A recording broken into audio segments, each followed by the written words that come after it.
एक बहुत सुखी परिवार में मेरा जन्म हुआ। मेरे पिताजी मतलब संसार में पिता का वो कोई स्थान ही नहीं होगा जो मैंने लेकिन 89 में ऐसी एक घटना घटी कि 9 अक्टूबर 1989 में नालासोपारा रेलवे प्लेटफॉर्म पर मेरे पिताजी को सरेआम सुबह 10 बजे गोली मारकर उनकी हत्या कर दी गई।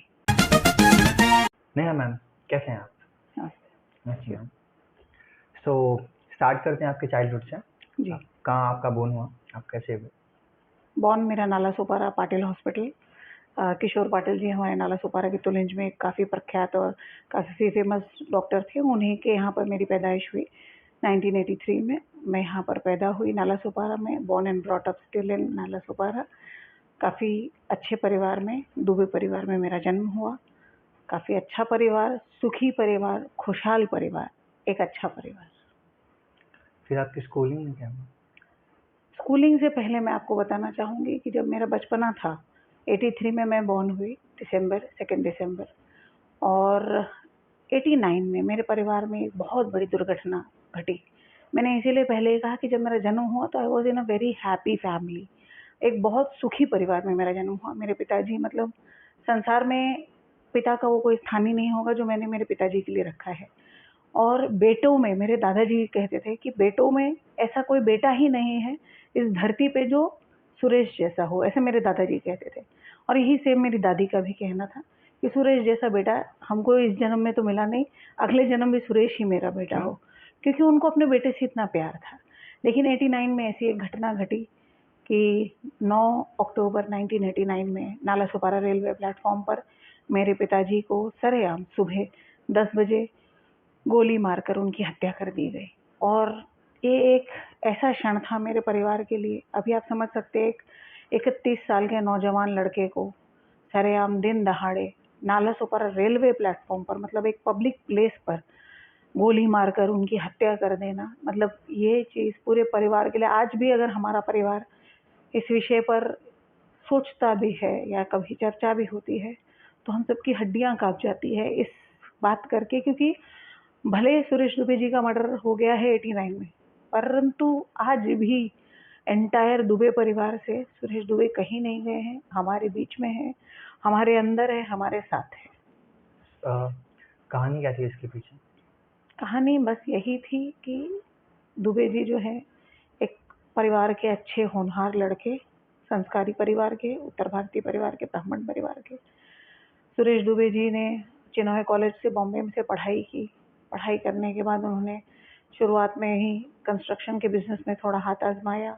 उनको उसमें लक उनका अच्छा साथ दिया, वो काफ़ी फ्लरिश करने लगे। और देखते ही देखते, क्योंकि उन्होंने बॉम्बे में उनका कॉलेज रहा, बॉम्बे में उनकी फ्रेंड सर्कल बॉम्बे का रहा, तो उनको बॉम्बे के कई लोगों का साथ मिला। प्लस वसई तालुका का कनेक्टिविटी बॉम्बे से नज़दीक होने की वजह से बॉम्बे के जो बड़े बड़े बिल्डर्स थे, चाहे रहेजा हो, चाहे लोढ़ा हो, ऐसे काफ़ी सारे और बड़े बिल्डर्स जो थे, वो लोग इन्वेस्ट करना चाहते थे कि बॉम्बे से नज़दीक है वसई तालुका। तो उन लोगों ने और उनके काफ़ी सारों के बच्चे जो हैं पापा के साथ अब कॉलेज में पढ़ते थे, तो वो फ्रेंड्स भी हो गए थे। और वो जब पापा से बात करते थे, पापा उनको कन्विंस कर लेते थे।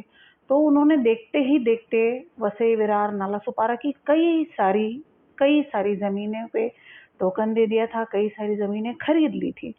तो उस वजह से आँख में आ गए पापा कि इन्होंने इस तरह से कैसे इतना फटाफट फ्लरिश कैसे कर लिया इतने कम उम्र में। प्लस जब हमने नालासोपारा का जो सबसे पहला रेस्टोरेंट प्लस बार बना, जो कि पांडव रेस्टोरेंट एंड बार है, वो आज भी दुबई स्टेट में है। तो उसका जब ओपनिंग किया गया तो उसके ओपनिंग में काफ़ी सारे बॉलीवुड के सेलिब्रिटी स्टार, काफ़ी सारे लोग आए। उसके बाद नालासोपारा का पहला जिम्नाशियम का जब ओपनिंग हुआ, दुबे जिम्नाशियम, आज भी दुबई स्टेट में है वो।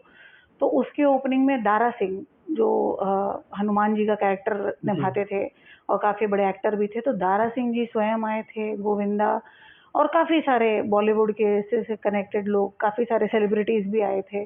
तो उसी तरह से देखते-देखते पापा का टारगेट ये था कि मैं, और उन्होंने किसी भी जगह पे अपना नाम नहीं दिया था, सुरेश या दुबे नाम नहीं दिया। उनका नाम, उनका बस दिल की इच्छा थी मेरा नालासोपारा फेमस हो।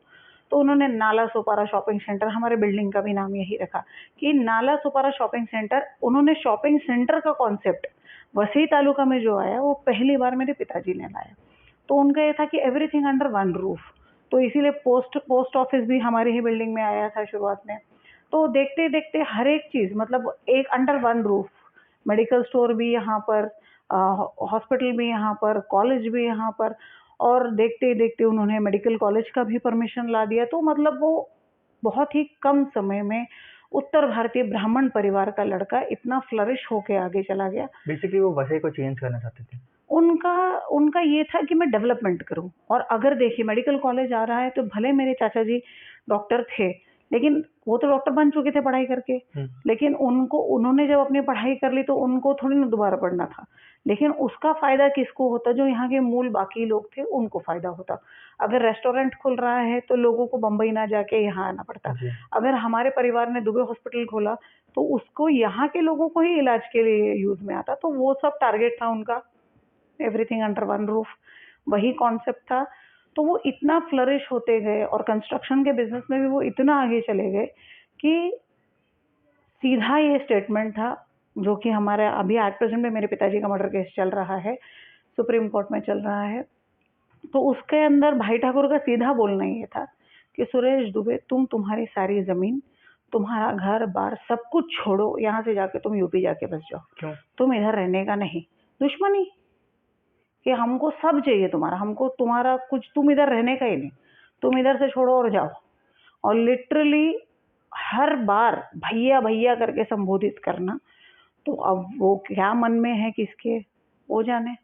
और वो उनका ये था कि तुम्हारा सब कुछ दे दो मुझे, जाओ। ये उनका गुंडागर्दी था, ये उसका दहशतवाद था। शासन ने क्या किया? किसने? प्रशासन ने क्या किया? प्रशासन को कंप्लेन दिया गया था, बताया गया था ये होने वाला है, लेकिन कुछ नहीं हुआ। आखिरकार उनका मर्डर हो गया। मर्डर होने के बाद फिर एफआईआर हुआ, केस चल ही रहा है आज तक। उसके बाद क्या हुआ मैम आपकी लाइफ में? उसके बाद देखिए नॉर्मल, अब आप समझ सकते हैं कि किसी के पिताजी की हत्या हो गई, किसी के घर का इकलौता कमाऊ लड़का अगर उसकी हत्या हो जाए तो, और खास करके जिस दिन हत्या हुई उस हत्या की रात को हमारे घर के नीचे 150-200 गनमैन गोलियां चला रहे थे। क्यों? क्योंकि हम पे दहशत निर्माण किया जा रहा था कि आपको घर से नहीं निकलना। लिटरली 2 साल तक हमारे घर का कोई भी व्यक्ति घर से बाहर नहीं निकला। हम तो जैसे तैसे, शायद हम स्कूल भी नहीं गए, मैं भी इतनी छोटी थी, मुझे भी वो याद भी नहीं है वो सब कुछ। बस थोड़ी थोड़ी बात याद है कि हम इतने छोटे बच्चे थे, ऑल ऑफ अ सडन हमारे घर में, हमारा घर पिंजरा बन गया था, चारों तरफ से ग्रिल, चारों तरफ से बस पैक होके घर में रहना है, घर के बाहर कहीं नहीं जाना है। और उस जमाने में तो ना टीवी थी ना कुछ था। आज तो बच्चे लॉकडाउन में चलिए मोबाइल देख के या फिर टीवी देख के दिन निकाल लिए, उस वक्त हम लोग बच्चे थे, हम छोटे छोटे, हमको ज्यादा नहीं समझ में आता था। तो एक 5-6 साल का बच्चा नहीं समझ रहा है ये सब क्या हो रहा है। मेरी इनफैक्ट मेरी छोटी बहन तो 1.5 साल की थी जब मेरे पिताजी का हत्या हुआ। तो हम सब काफ़ी छोटे थे, तो हम लोग को समझ में नहीं आता था, बस ऐसा लगता था कि अरे ये सब क्या हो रहा है, ये अचानक क्या हो गया, और पुलिस का आके डराना, और घर में एक अलग-सा वातावरण रहना, पूरा घर मातम मना रहा था, पूरा पूरा घर मातम मना रहा था। और हमारे घर पे आज भी आपको वसई तालुका में पानी की समस्या है, तो उस वक़्त तो पानी का नल तो था ही नहीं घरों में लोगों के, तो हमारे घर में पानी डालने वाला भी आदमी नहीं आता था। मतलब ऐसे होता था कि पहले नल कनेक्शंस होते थे, वर्तक चाली में एक नल का कनेक्शन हुआ करता था, वहाँ वर्तक चाली से पानी लाकर घर पे आता था पीने का पानी। तो बाद में उस वक़्त ऐसा हो गया था कि पीने का पानी भी नहीं आता था, बहुत लिमिटेड सोर्स ऑफ पीने का पानी भी आता था। तो लिटरली आपको दिन भर में 1-2 ग्लास में सर्वाइव करना पड़ता था, क्योंकि पानी डालने वाला कोई नहीं था। मतलब घर में लाके पानी मटके में डालने वाला कोई नहीं था। उस तरह की सिचुएशन हमने हमारे बचपन में देखी है। आपने बोला पुलिस का डराना, मतलब जब पिताजी का जब मर्डर हुआ तो उस वक़्त मुझे मुझे तो पूरी तरह से याद नहीं है, पर मुझे जितना याद है कि मेरे चाचा जी को, मेरे बड़े पिताजी को, उन लोगों को डराया जाता था, "भाई ठाकुरचं नाव नाही घ्यायचं, भाई ठाकुरचं नाव नहीं घ्यायचं." क्यों? बाकी कि आप उनका नाम मत लो, आप भाई ठाकुर हमारे बॉस है, आप भाई ठाकुर का नाम नहीं लेने का, आपको जिसका नाम लेने का आप लो, लेकिन भाई ठाकुर का नाम नहीं लेने का, कि सुरेश दुबे के मर्डर केस के अंदर भाई ठाकुर का हाथ है, ये आप मत लो। तो उस तरह से परिवार को डराया जाता था। ओके। फिर आप कैसे ये सब चीज़ों से बाहर आए?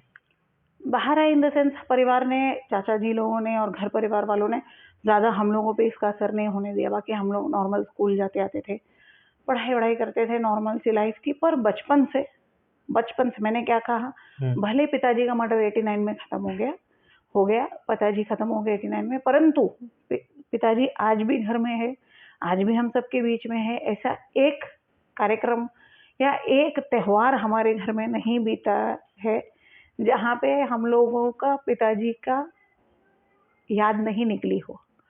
मतलब मेरी दोनों बुआएं हैं, हर रक्षाबंधन में पिताजी के नाम की राखी पहले निकलती है, बाद में मेरे बड़े पिताजी को राखी बांधी जाती है, बाद में किसी को राखी बांधी जाती है। ये उनका याद है। हमारे परिवार का होली समारोह आज भी देखने लायक रहता है, लेकिन आज भी पूरा घर, चाहे वो बड़ा हो चाहे वो छोटा हो, मतलब पिताजी के खत्म होने के बाद भी जो बच्चे पैदा हुए, जो भाई बहन पैदा हुए हमारे, या जो हमारे परिवार में जैसे मेरा बच्चा हुआ हो या मेरे भाई के बच्चे हो या जो भी हो, उनको भी ये संस्कार दिया गया है कि नहीं, पहला होली का टीका जो है पापा को ही लगेगा, सुरेश दुबे जी को ही लगेगा, उसके बाद पूरा परिवार होली खेलेगा। हर साल 15 अगस्त को जब पूरी दुनिया 15 अगस्त इंडिपेंडेंस डे मनाती है, इंडिपेंडेंस डे मेरे पिताजी का बर्थडे रहता है, हमारे घर वाले, क्योंकि हमारी स्कूल है, मेडिकल कॉलेज है, तो झंडा वंदन के कार्यक्रम में, और प्लस हम भी थोड़ा सक्रिय है सामाजिक जीवन में, तो हम लोग को भी कई जगह जाना होता है। लेकिन पहले उनके जो फेवरेट काला जाम मिठाई है, सबसे पहले उनको रखा दिया जाता है, उनको विश किया जाता है बर्थडे। रात को 12 बजे तो उनका केक कटता ही कटता है, लेकिन अभी वो जीवित नहीं है, वो रात को 12 बजे केक काटने का सिस्टम नहीं होना चाहिए। लेकिन फिर भी मैंने कहा ना, भले उनका 89 में मर्डर हो गया है, परंतु आज भी वो हम लोगों के बीच में है। हम लोग पहले उनका जन्मदिन मनाएंगे, उनको बर्थडे विश करेंगे, फिर हम घर से बाहर जाएंगे। और उसी तरह से 9 अक्टूबर को जिस दिन उनकी मृत्यु हुई, पूरे परिवार हमारा, पूरा दुबे स्टेट हमारा, क्योंकि हमारे जितने लोग हैं वो सब भी हमारे इस पीड़ा से जुड़े हुए हैं।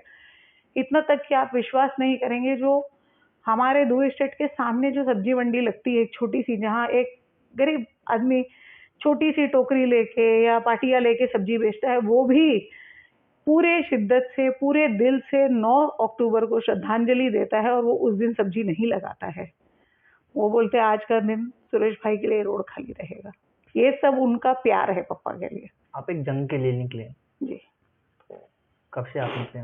देखिए कैसा हो गया, छोटे थे तब तक परिवार वालों ने ज़्यादा इस सब में इन्वॉल्व नहीं होने दिया, बिल्कुल नहीं होने दिया। उत्तर भारतीय परिवार होने की वजह से ज़्यादा इन्वॉल्व नहीं होने दिया। परंतु मैंने कहा ना, मेरा नेचर बहुत ऑब्जर्विंग नेचर है। मैं बहुत लोगों को देखती हूँ, मैं समझने की कोशिश करती हूँ परिवर्तन क्या हो रहा है, सिचुएशन क्या चल रही है, उसमें हम परिवर्तन कैसे ला सकते हैं, या मेरा योगदान क्या रहेगा उस सिचुएशन को सुधारने के लिए। तो मेरा हमेशा उस चीज़ पे ध्यान रहता है। तो बचपन से, क्योंकि पिताजी मेरे ही है, तो मैं बचपन से वो देखती हूँ। मम्मी की पीड़ा अलग ही है। मम्मी 25 साल की उम्र में विधवा हो गई थी, तो मम्मी का भी जीवन बचपन से देखा। देखिए शादी का मतलब सिर्फ एक पर्सनल रिलेशनशिप नहीं होता, एक रिश्ता होता है जहाँ पति आपका दोस्त होता है, पति आपका सब कुछ होता है, जिससे आप अपनी सारी बातें शेयर करते हैं।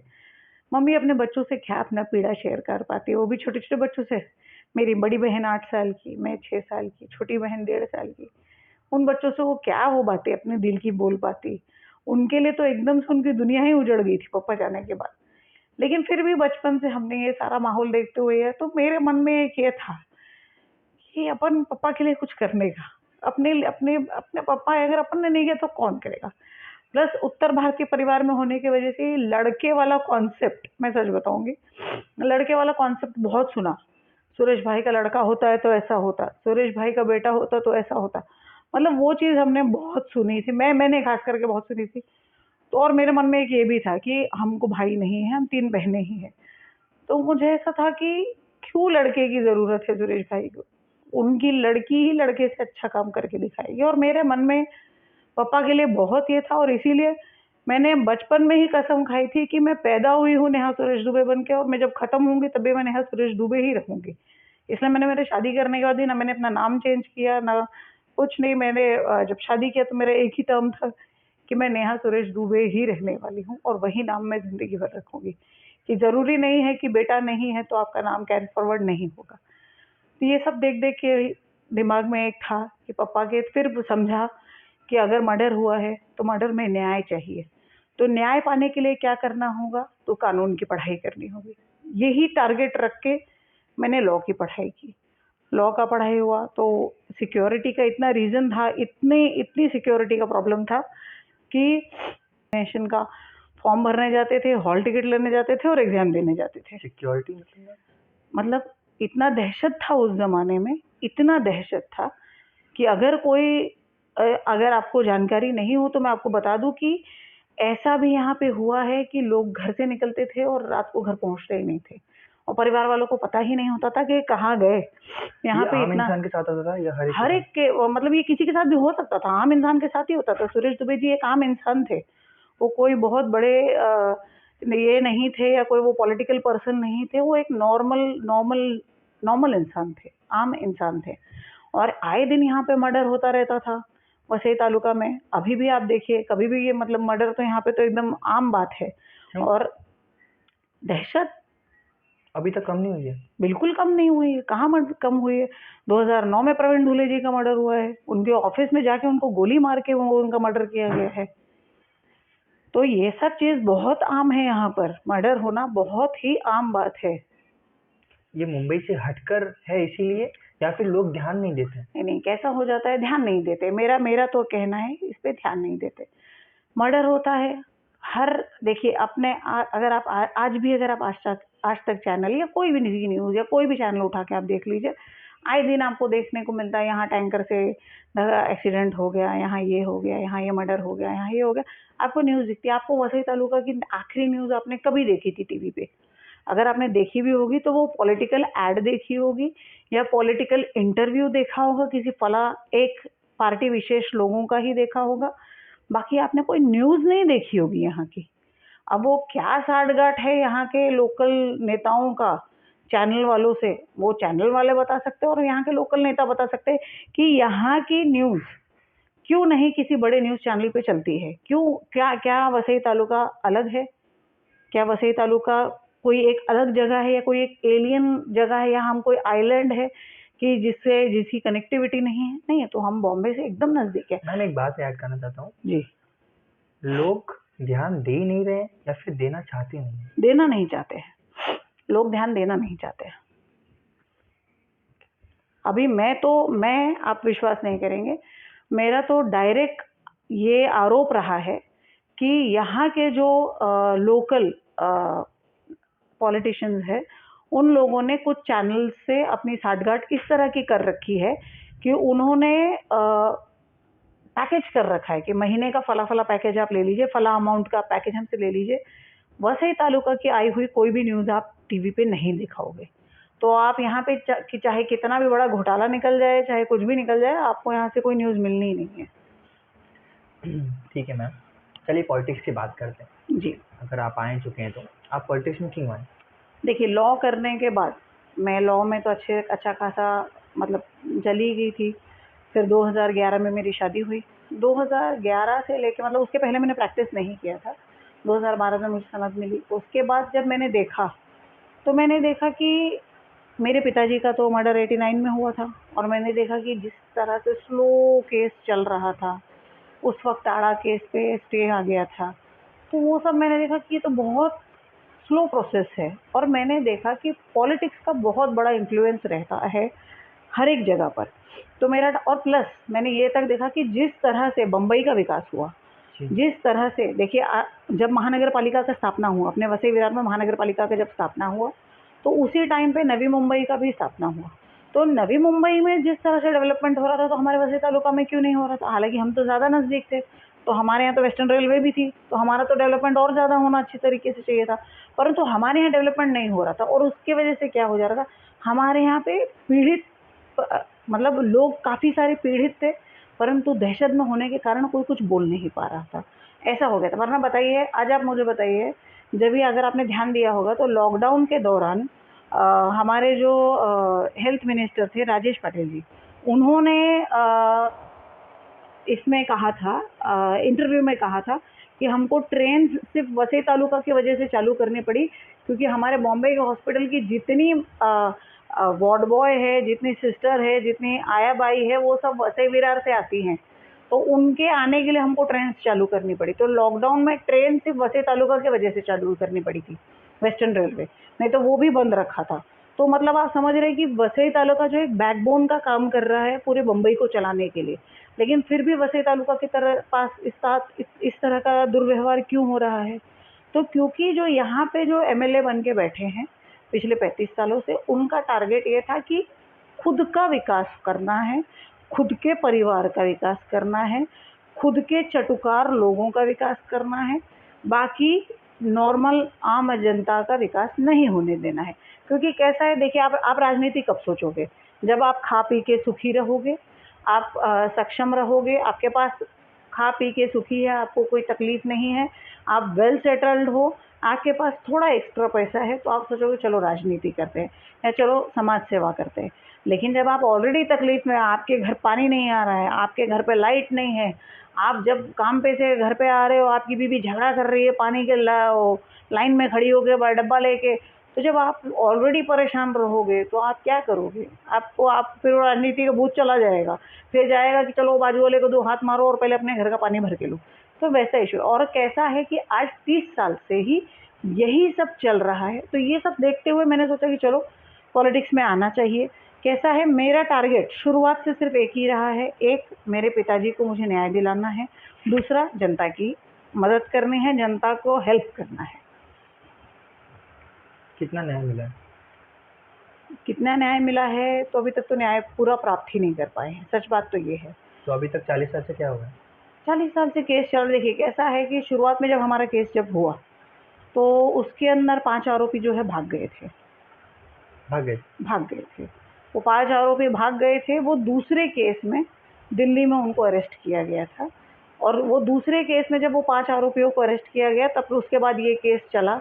इस केस में तो जिन्होंने गोली मारी थी और कई लोग ऐसे थे, उनको सज़ा मिल गई आजीवन कारावास की, उन लोगों को सज़ा हो गई थी। फिर जब सेकंड ट्रायल चला ये 5 एब्सकॉन्डिंग आरोपियों के ऊपर, तो फिर ये इनके ऊपर केस चला, उसमें से 2 आरोपी मर गए। तो वो 2 आरोपी मर गए, अब 3 आरोपी बचे थे, तो उनके ऊपर केस चल रहा था। तो उसके लिए ऐसा कहेंगे कि केस चल रहा है कोर्ट में, परंतु 100% न्याय नहीं मिल पाया। और रही बात जनता की लड़ाई की, मतलब मैं दोनों तरफ गिना रही हूँ, क्योंकि मैंने आपसे 2 विषय कहा है। रही बात जनता की लड़ाई की, तो ऐसा था कि 2014 मैंने 2014 का विधानसभा का चुनाव लड़ा, तो और मैं जी नालासोपारा विधानसभा से, तो उसके पहले तो ऐसा था कि जनता को पता ही नहीं था कि उनके साथ ये सब तकलीफ हो रही है। तो हमने बोल बोल के लोगों को बताया, अरे आपके घरों में बारिश में पानी घुस जाता है, ना चाहते हुए आपकी इच्छा होगी क्या कि आपके घर में गटर का पानी आए? नहीं, फिर भी ना चाहते हुए आपके घरों में गटर का पानी घुस रहा है। तो उनको ऐसा लगता था कि हाँ भाई, ये सब कॉमन है, उन्हें लग रहा था, वो उनको ऐसा लग रहा था कि एक ही नेता है यहाँ पे, जिस नेता ने बोले हाँ हाई टाइड है म्हणून आपल्या घरी पाणी घुसला आहे। उन लोगों का रीजनिंग भी एकदम स्टूपिड रीजन रहता है, हाई टाइड है इसीलिए पानी हमारे घरों में घुस गया। अरे कॉमन है, ये कॉमन है इसीलिए पानी घुस गया। अरे ये कौन सा स्टूपिड बात है कि ये हाई टाइड की वजह से तुम्हारे घर में पानी घुसा? कलम बीच में भी तो हाई टाइड नहीं हो सकता है, अरनाला बीच पे नहीं हो सकता, राजौड़ी बीच में नहीं हो सकता, लेकिन हाई टाइड से नालासोपारा ईस्ट डूब गया। मैम जब तक किसी ने विरार पूछा डूब नहीं गया। है, जी, जब तक किसी ने पूछा नहीं कि ये हाई टाइड आ रहा है, तो गवर्नमेंट ने इसके लिए क्या किया? देखिए कैसा होता है, इसमें देखिए भ्रष्टाचार एक बहुत बड़ा रोल प्ले करता है। अभी मैं आपको बताती हूँ, जब बारिश होती है, हर साल बारिश में यहाँ पे वसई तालुका डूब जाता है, आपने हर चैनल पे देखा होगा, मतलब यूट्यूब चैनल पे, बड़ा चैनल तो जल्दी लगाता ही नहीं है। यहाँ के जितने लोकल यूट्यूब चैनल्स हैं उस पर आपने देखा होगा, क्योंकि वो बेचारे भी पीड़ित रहते हैं। तो लोगों के घरों में पानी घुस जाता है, लोगों का घर पानी में डूब जाता है, 3-4 दिन जो भी है उनके जान माल का नुकसान होता है। जब ये पानी उतरता है, उतरने के बाद ये लोगों की समस्या है, लोगों को नुकसान हुआ है। तो अगर एक घर में से अगर मान लीजिए उसका फ्रिज गया, उसका वॉशिंग मशीन गया, उसकी टीवी गई, तो ये मैं समझ रही हूँ नहीं करके 30-40 हज़ार को उसको खर्चा बैठेगा। लेकिन अगर आप मोटा मोटी भी पकड़े 15,000 का एक आदमी को खर्चा हुआ, तो सरकार क्या कहती है, हम आपको मुआवजा देंगे 5,000 का। तो फिर ये आता है खेल भ्रष्टाचार का, मुआवजा का। तो उसमें ऐसा होता है क्योंकि लोकल नगर सेवक उनके ही हैं, तो वही लोग जाते हैं, वही लोग लोगों को अप्रोच करते हैं, अरे बघा तुम्हाला एवढा त्रास झाला है, हम आपके लिए काम करते हैं और चलिए हम लोग आपको जो है पैसा दिलाते हैं। तो उनको ऐसा लगता है कि हमारे तकलीफ में तो हमारे मदद करने खाली यही पहुँचे हैं, जबकि उनको ये नहीं पता है कि ये तकलीफ देने वाले भी यही है। आखिर क्योंकि यहाँ पे गटरों का निर्माण, आज मुझे बताइए, जो प्लानिंग अथॉरिटी है वो क्यों है? किसी भी बिल्डिंग को बनाने से पहले जो प्लानिंग अथॉरिटी रहती है बीबीएमसी की या महानगर पालिका की प्लानिंग अथॉरिटी, तो उसका क्या काम रहता है? नाला बराबर बनना चाहिए, रोड रास्ता बराबर होना चाहिए, नाला हाइट कैसे होनी चाहिए, कितना विड्थ होना चाहिए, ये सब डिसाइड होता है। तो उसके बाद ही डिसाइड होता है, तो ताकि पानी वहाँ से इजीली बह जाए। अभी अपने यहाँ क्या होता है, पानी आता है नाले से और सीधे खाड़ी में चला जाता है। अभी आप देखिए कब से पानी वसई तालुका में ज़्यादा भरने लगा, आपने ये चीज़ का ध्यान दिया है? अगर आपने नहीं ध्यान दिया तो मैं आपको बताती हूँ। तुलिंज पुलिस स्टेशन आपने देखा है? दुबई स्टेट के सामने जो है तुलिंज पुलिस स्टेशन के सामने एक बड़ा मॉल बन रहा है। जब से वो मॉल का काम चालू हुआ तब से वसई तालुका में पानी भरने लगा। क्यों? क्योंकि जो गटर का नाला विरार से आ रहा है, आज वो 40 फुट का गटर का नाला जो आ रहा है वो उस मॉल के पास आके छोटा हो जा रहा है, 7-8 फुट का हो जा रहा है। तो जब वो छोटा हो जा रहा है तो ऑब्वियसली जो स्पीड से वहाँ से पानी निकल रहा है, आप उसको छोटा कर दोगे तो पानी उस स्पीड से नहीं निकलेगा, तो उसके वजह से वाटर लॉगिंग का प्रॉब्लम हो रही है। अमित शाह के ऊपर बात कर देना, आपको लग रहा है कि वसई चेंज हो रहा है? क्योंकि हाल ही में अमित शाह आए थे। देखिए कैसा है, अमित शाह जी का आना वो हमारे शीर्ष नेतृत्व में से एक है और वो काफ़ी जिम्मेदारी वाला पद पे है। मोदी जी का मतलब मेरा मानना ये है कि अगर अमित शाह जी आ रहे हैं तो यानी मोदी जी को पूरी तरह की यहाँ की समस्या के बारे में वो जानकारी है, इसीलिए अमित शाह जी आ रहे हैं। और अमित शाह जी का आना मतलब मोदी जी का आना इक्विवेलेंट ही है, मेरा ऐसा मानना है, ऐसा मैं सोचती हूँ। और अगर वो आए हैं इसका मतलब वो नहीं सिर्फ आके चले गए हैं, उनकी यहाँ पर बराबर नज़र है, ऐसा मुझे लगता है। बीजेपी वसई में कितनी मतलब अभी तक जब बीजेपी आई है तो कितनी चेंजेस आए वसई में? देखिए पहले मैं आपको बताती हूँ कि शुरुआत से कैसा हो गया था कि क्योंकि बीजेपी और जो शिवसेना, जो पहले वाली शिवसेना थी, बाला साहब ठाकरे वाली जो शिवसेना थी, तो ये दोनों हमेशा यूटी में लड़े हैं। तो हर बार ऐसा हुआ कि 25 साल से सब साथ ही में लड़ रहे थे, ठीक है। वो तो अब की बार सब जाके सब अलग अलग हुए। उसके बाद गावित साहब भी जब लड़े एक बार, तो राजेंद्र गावित साहब खासदार का इलेक्शन जब लड़े तो भी वो उद्धव ठाकरे जी का जो चुनाव चिन्ह था उस पर लड़े और उस पर लड़के वो आए। तो उसके बाद से पर जहाँ से मैं देख रही हूँ बीजेपी जब से आ रही है, देश में तो हमने देखा क्या डेवलपमेंट किया है कि मतलब हमारे देश का जहाँ कोई रिस्पेक्ट नहीं था, मतलब नो डाउट हमारे कंट्री के जो लीडर्स थे उनका जिस तरह से रिस्पेक्ट होना चाहिए वो रिस्पेक्ट नहीं था, जो मोदी जी के आने के बाद परिवर्तन हुआ है। और मुझे ऐसा लगता है कि अगर हमारे तालुका में, हमारे ज़िला में अगर बीजेपी आएगी तो बहुत फ़र्क पड़ेगा। और जिस तरह से अमित शाह जी की यहाँ पे सभा हुई, तो वो भी मुझे ऐसा लगता है कि उनके आने के बाद, क्योंकि उनकी नज़र अब डायरेक्ट यहाँ रहेगी, तो डेफ़िनेटली चेंजेस तो होगा। और रही बात, अगर आप बोलेंगे कि कंपटीशन में तो ये भी है, उद्धव ठाकरे जी की भी ये है, तो वो भी आएंगे तो होगा ही, लेकिन फिर बाद में आपसी क्लैश की वजह से पता नहीं उतना डेवलपमेंट हो पाए नहीं हो पाए। और रही बात अगर आप बहुजन विकास आघाड़ी की बोलते हो, तो देखिए मैं आपको पूरी जिम्मेदारी से कहती हूँ, आज वसई तालुका की पूरी आज 25-30 साल से उनका वसई तालुका में राज है। 25-30 सालों में उन्होंने क्या किया, मैंने कहा ना, उन्होंने स्वयं का विकास किया, खुद का विकास किया, खुद के परिवार का विकास किया, खुद के जो कुछ चटुकार लोग हैं जो उनके इर्द गिर्द घूमते हैं बस उनका विकास किया। आज कोई भी सरकारी ज़मीन आप उठा लीजिए उस पर अवैध निर्माण हुआ है, चाहे वो आप गार्डन रिजर्वेशन ले लीजिए, चाहे बस स्टॉप रिजर्वेशन ले लीजिए, स्कूल रिजर्वेशन की ज़मीन ले लीजिए, कोई भी रिजर्वेशन की ज़मीन ले लीजिए, उसके ऊपर इन लोगों ने अवैध निर्माण करके रखा है। और क्या करते हैं, एक बिल्डिंग का परमिशन मिला रहता है, उसी बिल्डिंग का परमिशन का कॉपी लगा के बाजू वाली बिल्डिंग में लगा देते हैं। तो जब एक नॉर्मल इंसान खरीदने जाता है तो वो पेपर सब चेक करता बोलता है हाँ इस बिल्डिंग को तो परमिशन है, चलो खरीद लेते हैं। बट उसको पता नहीं रहता एक्चुअली वो इलीगल बिल्डिंग के अंदर वो लीगल का दाम दे के वो चीज़ खरीद रहा रहता। और कैसा है, उनके इस क्राइम में, उनके इस क्राइम में करप्शन का बहुत बड़ा रोल है और उसी तरह से उन्होंने सारे अधिकारियों को करप्ट करके रखा है। तो सब चुप है क्योंकि सबकी जेब गर्म हो रही है। जी मैम, 5 जून के बाद आप क्या करेंगे? जल्लोष, जिस तरह से 4 जून को मोदी जी जीत जाएंगे, हमारे देश में बीजेपी की सत्ता होगी। आपने ऐसा क्यों बोला? और 100% बीजेपी की सत्ता पालघर जिला में जब आएगी क्योंकि पूरा देश देखिए मोदी जी की तरफ देख रहा है, मोदी जी के शीर्ष नेतृत्व को देख रहा है और मोदी जी के कार्यशैली को देख रहा है, मोदी जी के काम को देख रहा है। तो मोदी जी के और जनता समझ गई है कि सांसद का चुनाव वो होता है जहाँ हम मोदी जी को चुन रहे हैं और मोदी जी की फैन फॉलोइंग इतनी हो गई है, मोदी जी के लोगों का प्यार इतना हो गया है कि विरोधक कुछ भी बोले, धड़ाधड़ बटन तो कमल का ही दबने वाला है और कमल ही जीत के आने वाले हैं। और इसीलिए मैंने एकदम ही कॉन्फिडेंस से कहा कि हम जल्लोश करेंगे, मोदी जी के विजय को हम पूरे जोर शोर से मनाएंगे। प्लान क्या है इस बार वसई का? मतलब किस विषय में? आपका प्लान क्या है वसई को चेंज करने के लिए? देखिए, वसई को चेंज करने का सबसे और मेरा हर बार का एक ही टारगेट रहता है कि डेवलपमेंट। आज अगर आप वसई अगर अगर मेरा सिंपल कहना है, जिस तरह से मैं नाला सुपारा में पैदा हुई हूँ, तो अगर वसई तालुका में कोई बालक पैदा होता है तो पहला समस्या अगर एक महिला को होती है तो हमारे पास कोई अच्छे मल्टी स्पेशलिस्ट हॉस्पिटल नहीं है। सबसे पहले हमको वो चाहिए कि नॉर्मल डिलीवरी कराने के लिए तो हो रहा है वहाँ पर, लेकिन वो भी राम भरोसे हो रहा है कि बस हो ही रहा है। अगर कोई कॉन्सिक्वेंसेस हुई तो ना महिला की गारंटी है ना उसके बच्चे की गारंटी है, वो तो सीधे हाथ ऊपर। तो इस तरह का हालत है वहाँ पर। उसके अलावा जो हॉस्पिटल्स है उसमें भी सिर्फ पट्टियाँ बांधी जा रही है, बाकी ऊपर का कोई काम नहीं हो रहा है। तो मुझे तो नहीं लगता है कि उसको आप हॉस्पिटल कहलाओगे, उसको आप डिस्पेंसरी ही बोल दो, वही ठीक है।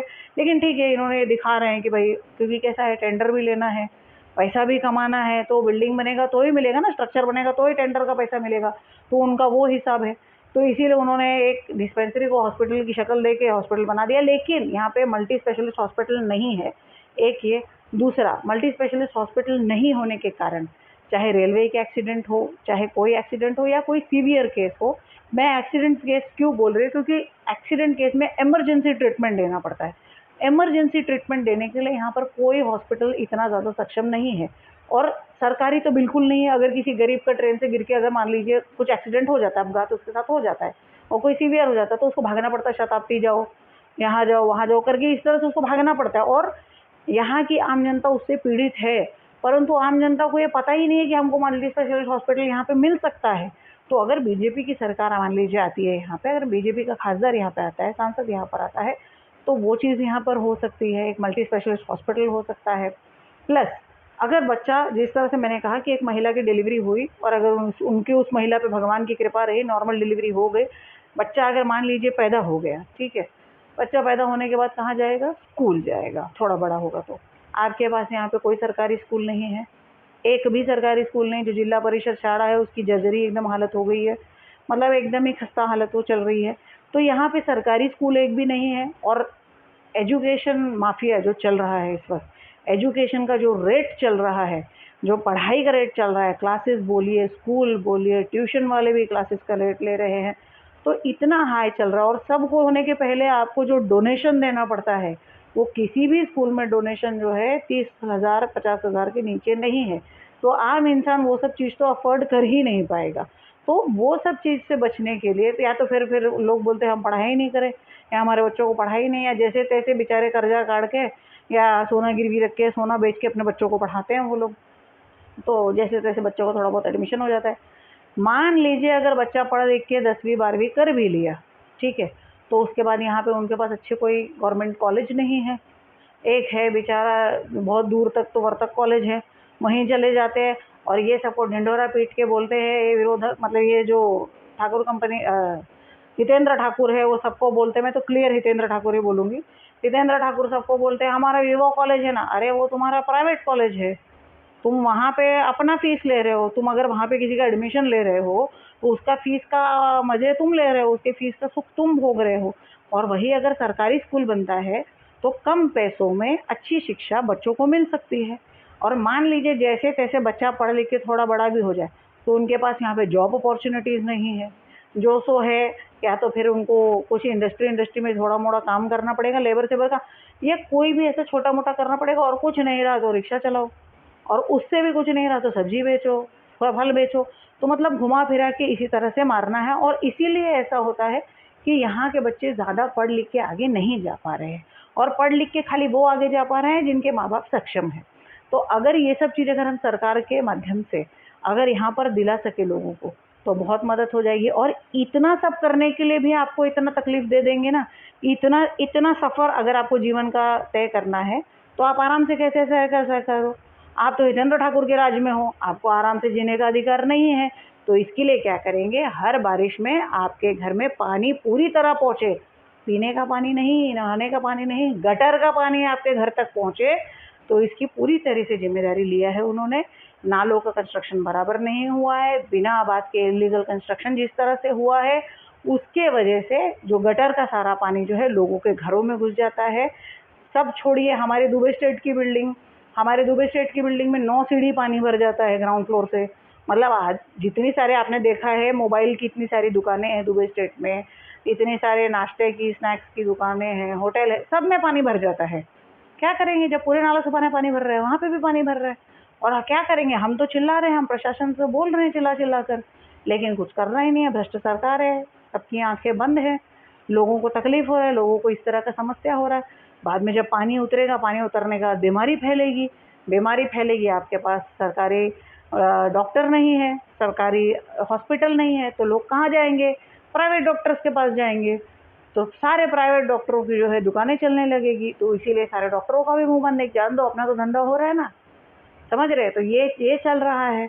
और आप मुझे देखिए, आप मुझे बताइए क्या चीज़ व्यवस्थित है, ना यहाँ पर रोड व्यवस्थित है, ना यहाँ पे गटर व्यवस्थित है, ना यहाँ पे सरकारी स्कूल है, ना यहाँ पर सरकारी ढंग का मल्टी स्पेशलिस्ट हॉस्पिटल है, कुछ नहीं है। एक उद्धव ठाकरे जी ने अपने कार्यकाल में जब वो मुख्यमंत्री थे, तो एक सरकारी हॉस्पिटल का, मल्टी स्पेशलिस्ट हॉस्पिटल का उन्होंने भूमि पूजन किया था ऑनलाइन, वो भी कोरोना के टाइम पे, जिसका भी विरोध अचोले अचोले शमशान के आसपास में किया था, जिसका भी विरोध इनके नगर सेवकों ने करके उसको बंद करा दिया कि ये भी मल्टी स्पेशलिस्ट हॉस्पिटल नहीं बनना चाहिए। हालांकि अगर वो बनता तो उसका फायदा किसको होता, आम जनता को होता। लेकिन बोला नहीं नहीं, यहाँ पे नहीं चाहिए हमको। तो हमको क्यों नहीं चाहिए। और सबसे बड़ी बात है, यहाँ के जो, मैं तो, अगर आपने मेरा XYZ चैनल का, किसी भी चैनल का अगर आपने इंटरव्यू देखा भी होगा, तो मैं तो खुलेआम बोलती हूँ, जो नालासोपारा विधानसभा के जो विधायक है, अगर आप उनसे जाके, जैसे अगर आप मुझे पूछ रहे हैं कि आपका टारगेट क्या है, अगर आप लोगों की मदद करना चाह रहे हो तो आपका विजन क्या है, आप क्या कैसे होते, अगर आप उनको पूछेंगे कि भैया आप तो इतने साल से हो, आपने क्या काम किया है, मैं आपको बोलूँगी कि आप उनको जाके पूछिए कि आपने क्या काम किया है, तो वो बोलेंगे वो फला वार्ड में जो वो काम हुआ है ना, वो मैंने किया है। अरे उनको इतना अक्ल नहीं है कि वो फला वार्ड का काम नगर सेवक का था, वो तुम्हारा काम नहीं था। फिर वो बोलेंगे वो हमारे खासदार ने वो काम किया। अरे मूर्ख, वो काम खासदार का था, वो तुम्हारा काम नहीं था। तुमको अपना काम गिनाना है तो वो खुद का काम नहीं गिना सकते। और अगर गलती से किसी पब्लिक मीटिंग में वो चले जाते हैं, तो वो अपने साथ अच्छे बोलने वाले 4-5 नगर सेवकों को लेके जाते हैं। क्या तो हर बात पे उनका जो ये है आई कार्ड, मतलब उनके पिताजी को आगे कर देते कि अरे बाबा तुम ही बोलो, मैं नहीं बोलूँगा। आप ध्यान दीजिएगा, कभी नालासोपारा के विधायक ने कभी बोला है? नहीं बोला है। पहले तो मैं उनको रिमोट कंट्रोल बोलती थी कि वो रिमोट कंट्रोल की तरह वो बात करते हैं कि भाई वो तो बस रिमोट कंट्रोल से उनको ऑपरेट किया जाता है। पर अभी मुझे ऐसा लगता है मैं गलत थी, रिमोट कंट्रोल नहीं बोलना चाहिए, उनको पप्पू बोलना चाहिए, उनको उस चीज़ की जानकारी ही नहीं है। मैम, जो बहुजन विकास अघाड़ी है, उन्होंने कहा कि उन्होंने वसई के लिए बहुत कुछ किया है ना। मैं तो बोलती हूँ बहुजन विकास आघाड़ी ने यहाँ पर सत्यानाश किया है लोगों का पिछले 30 सालों से। और क्या किया है, यही जब भी मैंने कहा ना आपको कि जब भी वसई तालुका के महानगर पालिका की स्थापना हुई, उसी वक्त नवी मुंबई की भी महानगर पालिका की स्थापना हुई। आज नवी मुंबई की हालत देखिए वसई तालुका की। तो उन्होंने क्या किया है, उन्होंने एक ऐसा बड़ा खड्डा बनाया है कि उस खड्डे में वसई तालुका को वो लोग लेके जा रहे हैं कि इस खड्डे को भरने के लिए बहुत टाइम लगेगा। उन्होंने इतना काम किया है। उन्होंने यहाँ के आम जनता के लिए कुछ नहीं किया है, आम जनता को कोई साथ नहीं दिया है, कोई ये नहीं किया। उनका कहना है कि हमारे लोग साथ खड़े रहते, हमारे लोग साथ खड़े रहते। तो जिस तरह से मैंने कहा कि जब गटर का पानी भरता है, तो पानी भरने के बाद जब बोलते हैं आओ तुमको मुआवजा दिलाते हैं, तब वो उनके नगर सेवक जाते हैं, तो उन लोगों को लगता है कि अरे हमारी मदद कर रहे हैं। परंतु लोग इस बात से अवगत नहीं है कि वो पानी भरने का भी कारण यही है जिसकी वजह से पानी भर रहा है। तो उन्होंने लोगों के लिए बहुत, मैं तो कहती हूँ कुछ भी नहीं किया। उन्होंने स्वयं खुद का उन्होंने विकास किया है, खुद के परिवार का विकास किया है। और मैं स्पष्ट रूप से कहती हूँ, जो उनके कुछ चटुकार लोग हैं जो उनके आगे पीछे धूम हिलाते हैं, उन लोगों का उद्धार किया है तो वो उन्होंने। किस बेसिस में बोल रहे हैं हर बेसिस में बोल रहे हो ना। कि हमने बहुत कुछ किया है सर वसई के लिए? अच्छा, वो किस बेसिस पे बोल रहे हैं? देखिए, वो तो जुमलेबाजी है, वो लोग जुमला बोलते ही रहते हैं। हर साल अगर उन्होंने किया क्या है, अब बताती हूँ मैं आपको। हर साल वो पानी का मुद्दा लेके इलेक्शन लड़ते हैं, चाहे कोई भी इलेक्शन हो, नगर पालिका का इलेक्शन हो, आमदारगी का इलेक्शन हो, खासदारगी का इलेक्शन हो, कोई भी इलेक्शन हो, वो लोग हर इलेक्शन में बोलते हैं अब की बार इलेक्शन में हम आपको पानी देंगे, पानी देंगे। तो उन्होंने किया क्या है? हर इलेक्शन के पहले 5-5 दिन पानी बंद कर देना, उन्होंने ये किया है। हर इलेक्शन के पहले लाइट चली जाना, हर बीजेपी की सभा के पहले लाइट चली जाना। इनफैक्ट जब अमित शाह जी भी आए थे, उस दिन भी पूरे वसई तालुका की लाइट चली गई थी। आप कम से कम 10-100 लोगों का तो पोस्ट मैंने पढ़ा था फेसबुक पे कि अरे अमित शाह जी का मीटिंग चालू होने वाला, लाइट चला गया, हमारा वाईफाई कट गया है, लाइट चला गया, लाइट चला। सब ने अपने अपने मोबाइल के डेटा से बाद में वो देखा था उनका इंटरव्यू, क्योंकि सब इंटरेस्टेड थे कि वसई तालुका में आए हैं, स्पीच सुनना था सबको, लोगों को। तो ऐसा और हुआ सब क्यों? तो ये ऐसे ही होता है, ये हर बार का यही है कि जब कोई बड़ा नेता आता है तो यहाँ की लाइट काट दी जाती है कि उसका भाषण नहीं लोगों को सुनने मिले। और वो उस तरह से बताते हैं, छोटा छोटा मिसचीफ करके वो बताते हैं कि हम हैं। उसके अलावा आज मेरे को बताइए कि जब ही एकनाथ शिंदे जी जब यहाँ पे सभा लिए थे, तो एकनाथ शिंदे जी ने जेड फंड का उल्लेख किया था, झोल-झाल फंड का उल्लेख किया था। तो ये झोल-झाल फंड क्या था कि हर पर स्क्वायर फीट जो देना पड़ता था 400 रुपया, जी। वो झोल-झाल फंड था। तो अगर आपने 1000 रुपए का भी घर, 1000 स्क्वायर फीट का भी अगर आपने घर खरीदा है, तो 1000 स्क्वायर फीट मल्टीप्लाइड बाय 400 रुपया, तो वो उतना उनके खीसे में जा रहा है। और ऐसे अगर आपने बिल्डिंग बनाई तो उसमें कितना गया है? बिल्डिंग तो काफ़ी बड़ी बनती है, तो उसमें तो उतना वो उनके खीसे में जा रहा है। तो ये इस तरह से वसूली करते हैं। फिर उसके बाद अभी देखिए, पानी का विषय लेके लड़ते हैं। जब प्रवीणा ठाकुर इलेक्शन लड़ी थी नगर सेविका का, तो प्रवीणा ठाकुर ने ये शपथ लिया था कि 90 दिनों में, मैं महिला हूँ, मैं महिलाओं की समस्या जानती हूँ, तो 90 दिनों में लोगों के घरों में पानी आ जाएगा। पानी नहीं आया तो मैं अपना पद से इस्तीफा दे दूंगी, अपना पद छोड़ दूंगी और कभी जीवन में राजनीति नहीं करूंगी। पानी आया? नहीं आया। 90 दिन हो गया। 100 दिन के बाद अगला इंटरव्यू मैंने दिया कि अरे किधर गई प्रवीणा ठाकुर, किधर गायब हो गई? 100 दिन हो गया, हम तो 10 दिन तुमको एक्स्ट्रा दिए कि बाबा 100 दिन हो गया, पानी लोगों के घर में नहीं आया तो अपने पद से इस्तीफा दो। पानी अपने नहीं आया मैम, अपने रिप्लाई आया? अपने जबान पे रहो। नहीं आया ना लोगों के घरों में पानी। रिप्लाई आया उनका? अरे काहे का रिप्लाई आएगा? वो भूल गई ना, वो तो जुमले दे के, उन्होंने उनका जुमला ही देना है, उनका बस यही है, बस झूठे वादे करो, झूठे वादे करके इलेक्शन में वोट पा लो और इलेक्शन में जीत जाओ, और इलेक्शन में जीत के बाद में भूल जाओ। बाद में तो भाड़ में गई जनता, जो खड्डा हुआ है वो और बड़ा खड्डा करते जाओ। आज वसई तालुका, क्या मैंने जिस तरह से कहा कि वसई तालुका का जो सारा ज़मीन लूट लिया गया है, वसई तालुका की जितनी ज़मीनें, मैक्सिमम सरकारी जितनी ज़मीनें हैं या जितनी रिजर्व्ड ज़मीनें हैं, सारी ज़मीनों पे अवैध निर्माण करके सारी ज़मीनों को कब्जा कर लिया गया। विशेष जातियों की जो ज़मीनें थी, उनकी भी ज़मीनें लूट के, चाहे लोगों को दारू पिला के, चाहे उनका मर्डर करके, चाहे उनके नाम पे किसी और को खड़ा करके रजिस्ट्रेशन करके लोगों की ज़मीन हड़प ली। अब वसई तालुका की ज़मीन लूट के हो गया है, लेकिन पालघर जिला की ज़मीन लूटनी बाकी है। तो इसीलिए लोकसभा के चुनाव के लड़ने का सोचा कि चलो भाई लोकसभा का चुनाव लड़ते हैं, अब पालघर जिला पे कब्जा किया जाए। तो पालघर जिला में भी जो काफ़ी सारी जो ज़मीनें हैं एक विशेष जाति की, तो उनको वो लेने की इच्छा है कि चलो भाई अपन उसको भी चोरी कर लेंगे, उसको भी लूट लेंगे। जी। मैम एक लास्ट क्वेश्चन था आपसे। वसई का आम आदमी कब जागेगा? देखिए, ये तो बहुत ही इम्पोर्टेंट प्रश्न है, क्योंकि ये प्रश्न का उत्तर मैं खुद ढूंढ रही हूँ 2014 से कि वसई तालुका का आम जनता कब जागेगा, कैसा है, इन्होंने क्या किया है।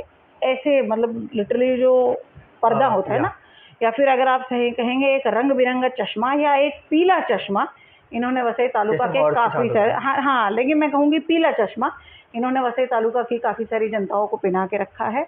और वो उनका चश्मा पिनाने का रीज़न ये है कि वो बस लोगों से झूठ बोलते हैं, स्वयं का विकास करते हैं, लोगों को साथ छलते हैं। और जिस तरह से उनका आतंक है, जिस तरह से उनका दहशत है, अभी आपने देखा नहीं है। और मैं अभी आपको, चलिए आपके इस पॉडकास्ट पे मैं एक भविष्यवाणी भी कर देती हूँ कि आप अगर क्योंकि मैं आतंक का बात कर रही हूँ, मैं दहशत का बात कर रही, तो आप सोच रहे होंगे कि क्या ये दहशत का बात कर रही, आतंक का बात करें। तो यहाँ पे वसई तालुका में मर्डर होना आम बात है, कोई बहुत बड़ी बात नहीं है, इसीलिए यहाँ सब ठंडा ठंडा रहता है। परंतु हर चुनाव के पहले यहाँ पर या तो मर्डर होता है या तो मारामारी होती है, जिसमें ये लोग जो है उम्मीदवार को मारते हैं या उम्मीदवार को दौड़ा के मारते हैं, ऐसा होता है। और हर बार ऐसे ही होता है, चाहे सामने कोई भी पार्टी रहे, लेकिन मारामारी बहुजन वालों के साथ ही होती है, बहुजन विकास आघाड़ी के लोगों के साथ ही होती है हर चुनाव में। चाहे आप प्रदीप शर्मा जी का चुनाव ले लीजिए, चाहे उसके पहले गावित साहब जी का चुनाव ले लीजिए। गावित साहब जी के चुनाव के अंदर रविंद्र फाटक जी के साथ मारामारी हो गई थी, जो कि खुद एमएलसी है, उनके साथ मारामारी हो गई थी और अच्छी खासी मारामारी हो गई थी। प्रदीप शर्मा जी के चुनाव के अंदर तो बहुत मारामारी हो गई थी, लिटरली गाड़ियाँ तोड़ दी गई थी, बाद में उनके घर तक गाड़ियाँ लोग चले गए थे उनको मारने के लिए। तो ये हर चुनाव के एक दिन पहले। तो अभी मैं आपको आज भविष्यवाणी करती हूँ आपके इस चैनल पे कि 20 तारीख को मतदान है, तो आप ध्यान दीजिएगा। और अगर ये हुआ तो आप ज़रूर अपने चैनल पे मेरे इस बाइट के साथ ज़रूर ये लगाइएगा कि 20 तारीख को चुनाव है, मतदान है, तो 19 तारीख को या 18 तारीख की लेट नाइट मारामारी ज़रूर होगी, ज़्यादा करके 19 की रात को होगी। और सामने कोई भी पार्टी रहे, मैं एकदम खुला बोल रही हूँ, सामने कोई भी पार्टी रहे, लेकिन हर बार मारामारी जो है बहुजन विकास आघाड़ी वालों से होगी। और सीधे वो लोग इल्ज़ाम लगाएंगे सामने वाले पे, अरे ये लोग जो है पैसा बांट रहे थे, ये लोग जो है मारामारी कर रहे थे, ये लोग जो है ऐसा कर रहे थे। तो मेरा ये कहना है कि हर बार सामने कोई अन्य पार्टी हो, लेकिन आप ही लोगों से हर बार क्यों मारामारी होती। जो प्रवीणा ठाकुर है, उनका जो सुबह स्टेटमेंट आया, आप उनको क्या कहना चाहेंगे उसके बारे में? प्रवीणा ठाकुर ने जो स्टेटमेंट दिया, प्रवीणा हितेंद्र ठाकुर ने स्टेटमेंट दिया कि क्या स्टेटमेंट दिया उन्होंने कि आतंकवाद जो है वो एक घिसी पिटी रिकॉर्ड है, ऐसा उन्होंने कहा। तो सबसे पहले तो मैं कहूँगी कि जिसका जाता है उसको दर्द मालूम होता है, जिसका गया है उसको दर्द पता है, और जिसने वो आतंक झेला है उसको वो दर्द पता है। तो अगर प्रवीणा ठाकुर के पिताजी की हत्या होती, या प्रवीणा ठाकुर के पति की हत्या होती, या प्रवीणा ठाकुर के बेटे की हत्या होती, और तब प्रवीणा ठाकुर बोलती आतंक एक घिसी पिटी बात है, यह एक पुराना रिकॉर्ड है, तो बात अलग है। जिसके परिवार का जाता है उसको पता होता है, जिसके परिवार ने उस आतंक को झेला है उसको पता होता है। हमने, हमारे परिवार ने, और मेरे जैसे अन्य बाकी कई सारे पीड़ित परिवार है जिनके परिवार में हत्या हुई है, तो उन्होंने अनाथ का जीवन जैसे मैंने जिया है बचपन से, तो वो मैं जानती हूँ, वो मेरा लॉस मैं जानती हूँ। हमारे घर के नीचे जब 100, 150, 200 गनर फायरिंग कर रहे थे मर्डर की रात को, तो वो आतंक मेरा परिवार जानता है कि जब गोलियां बज रही थी और हम सबको बेड के नीचे छुपाया गया था कि बचो बचो, सबको बचना है, क्योंकि हमको पता नहीं था एयर फायर हो रहा है कि घर पे फायर हो रहा है। तो उस वक्त और ना किसी की हिम्मत थी कि विंडो से जाके देख के गोली खाए, ये जेन्युइन बात है। तो सब छुप रहे थे बस, और एक ही रास्ता था कि बेड के नीचे छुपो, क्योंकि और कहीं छुपने की जगह नहीं थी। तो सब लोग छुप रहे थे क्योंकि हमारा दुबई स्टेट का घर चारों तरफ से विंडो वाला है, इसीलिए तो हम सब छुप रहे थे, बच रहे थे। तो वो आतंक मेरे परिवार ने महसूस किया है। इसको आतंक बोलते हैं कि पब्लिकली सरेआम दिन दहाड़े सुबह 10:30 बजे नाला सुपारा रेलवे प्लेटफॉर्म पे गोली मार देना, इसको आतंक बोलते हैं, इसे दहशत बोलते हैं, किसे मैसेज बोलते हैं कि हमने एक को गोली मारा, पूरा नाला सुपारा सहम जाए, पूरा तालुका सहम जाए, उसको आतंक बोलते हैं। ये प्रवीणा ठाकुर क्या बोलेगी, उसकी लायकियत है क्या आतंक पे बात करने की, उसकी औकात है आतंक पे बात करने की।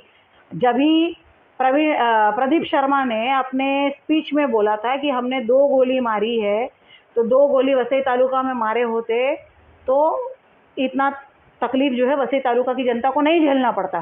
तब कैसे प्रवीणा ठाकुर माइक ले लेके रो रो के गली गली जा जा के बोल रही थी कि पति को और बेटे को मारने की बात कर रहे हो। तब अपना दर्द समझा, तब उनको समझ में आया।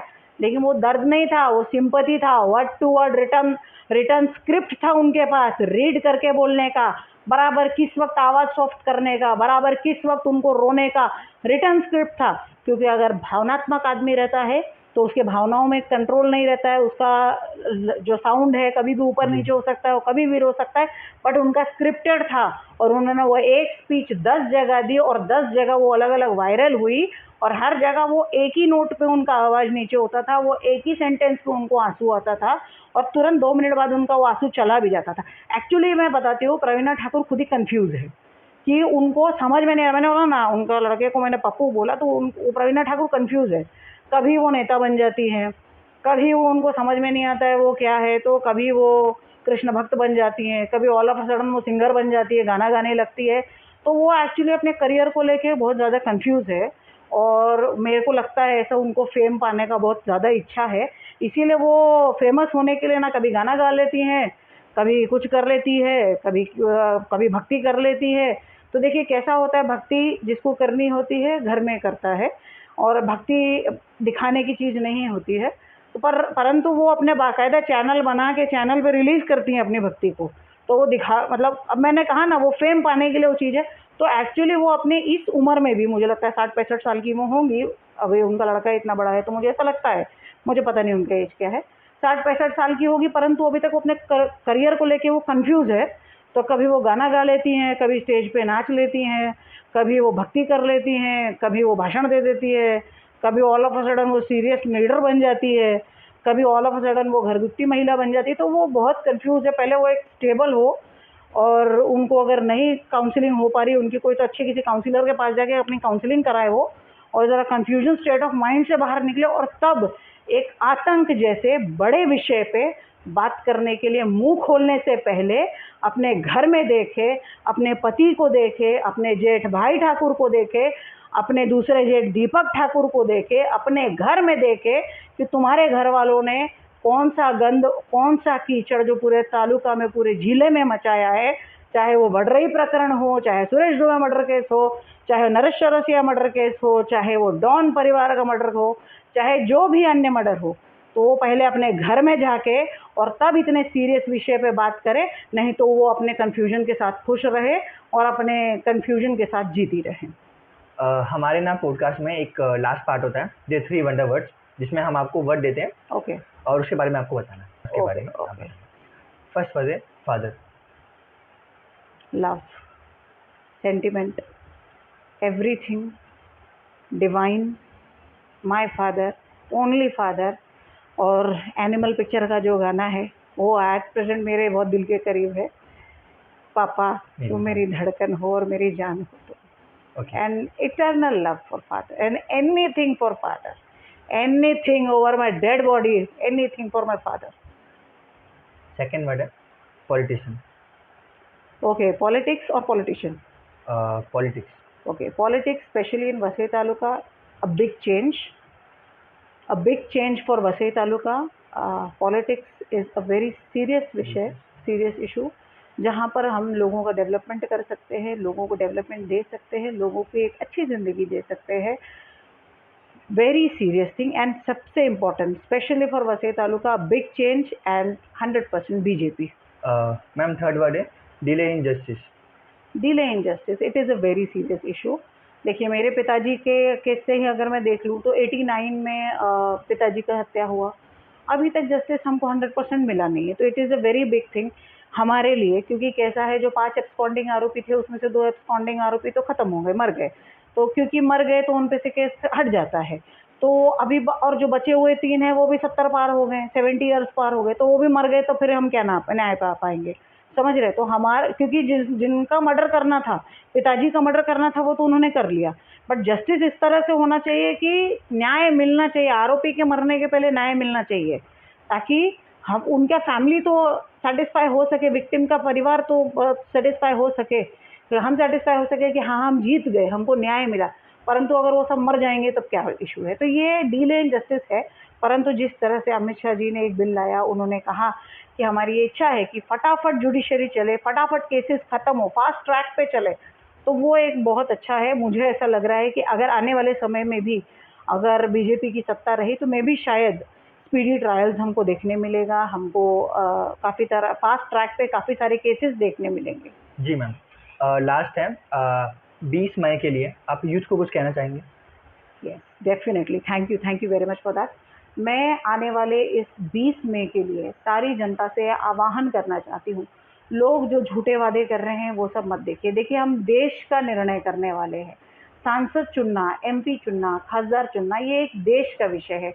हम हमारे देश को किस गति पे ले जाने वाले, हम देश को किस स्पीड पे ले जाना है, ये हमें डिसाइड करना है। हमने सबकी सरकार देख ली, हमने 70 साल तक कांग्रेस की सरकार भी देख ली, हमने 30 साल तक बहुजन विकास आघाड़ी को भी देख लिया, और हमने बाकी अन्य लोगों को भी देखा। और सबसे इम्पोर्टेंटली हम बहुत ही भाग्यशाली है कि हमने नरेंद्र मोदी जी का कार्यकाल हमारी आंखों से देखा और नरेंद्र मोदी जी ने हमारे देश को जिस तरह से आगे ले गए हमने वो भी देखा।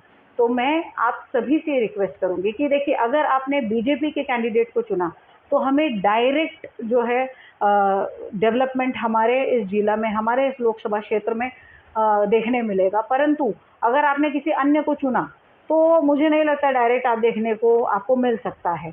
और बाद में अगर मान लीजिए आप तक अगर विकास नहीं पहुंच पाए तो लोग बोलेंगे अरे हमने तो मांगा था, हमको मिला नहीं। ऐसा उनका बहाना होगा। या हो सकता है ऊपर से पैसा आए, ये लोग ही दबा लिए और आप तक नहीं पहुंच पाए। तो मेरा सिर्फ ये कहना है कि देखिए, जब हम प्रधानमंत्री चुनते हैं, ये प्रधानमंत्री को चुनने का इलेक्शन है, तो जब हम प्रधानमंत्री को चुन रहे हैं तो हम देश की सुरक्षा को चुन रहे हैं। हम देश की हर छोटी मोटी बड़ी चीज़ों को देखते हुए सोच रहे हैं। और अगर हमारा भविष्य में हमें चाहते हैं कि हमारा हिंदुत्व और आगे बढ़े, हमारा सनातन धर्म और आगे बढ़े, अगर हम चाहते हैं कि हमारा हिंदुत्व की जो स्थापना है, जो हिंदू राष्ट्र का जो निर्माण होना है, और हमारे जिस तरह से अमित शाह जी ने कहा कि उनका सपना है कि पीओके भी इंडिया में होना चाहिए, अगर वो भी हम चाहते हैं, और जिस तरह से हमारे मोदी जी ने अपना एक सफल कार्यकाल दिखाया कि उनके कार्यकाल में कोई आतंकी हमला नहीं हुआ, ना किसी दहशतगर्द की हिम्मत हो सकी उनके आगे जाने के लिए, तो मैं आप सभी से ये रिक्वेस्ट करूंगी कि आने वाले समय में जब आप वोटिंग डाल रहे हैं तो जिस भी क्षेत्र में आप हैं, आप बीजेपी यानी कि कमल की निशानी के सामने वाला बटन दबाकर कमल को विजयी करें। और खास करके अगर आप पालघर जिला में हैं तो डेफिनेटली आप बीजेपी को वोट करें। कमल की निशानी के सामने वाला बटन दबाकर हमारे डॉक्टर हेमंत बिश्नू सावरा जी को विजयी करें। जय हिंद, जय भारत। प्रधानमंत्री जी का हाथ मजबूत कीजिए। तो मैम यही था हमारा पॉडकास्ट, Thank और बहुत खुशी हुई आपसे मिलके, और you. इंतजार रहेगा 20 मई का। सेम मिलते यार, हैं। विजय में आपको आना है, विजय यात्रा में आपको जी, डेफिनेटली आना है, जी, उसे कवर भी करना है। जी मैम, मिलते हैं नए पॉडकास्ट में।